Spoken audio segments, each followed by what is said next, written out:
Welcome to our next tutorial in Gimp. We'll go over more tools that have been used in Gimp to create different effects in your image.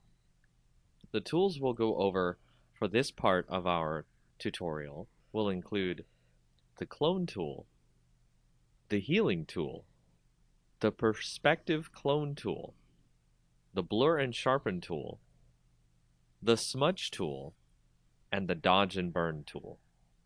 Starting out with the clone tool, if you go to our image that you see here, it will not let you do anything with the brush until you hold down Control, click a source on the image, and then it'll use that source when you decide to paint on your image, thus duplicating the image as you paint over it. The next tool, the healing tool, allows you to heal parts of the image much like in Photoshop when you want to fix parts of your image that have blemishes on them or other various problems. Much like the clone tool, you have to set a part of the image that you would like to use as the basis for healing the rest of the image.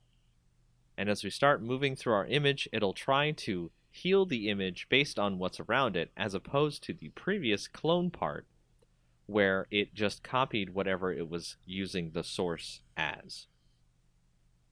For the perspective clone tool, we can modify the perspective of our image, not in a permanent way, but in a way that Gimp will use when we decide to clone the rest of the image later.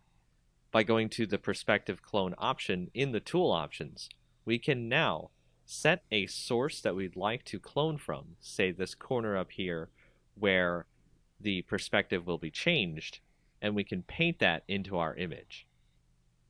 And as you can see, the perspective of the image in the upper left is now in our bottom right at a very different perspective.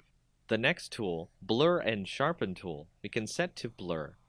And then on our image, we can start blurring out parts of the image as we need to. And then if you set that to sharpen, you can sharpen parts of the image as you need to. You can turn up the rate on this to increase the sharpen amount, so that way you do not have to sharpen more than once on an image.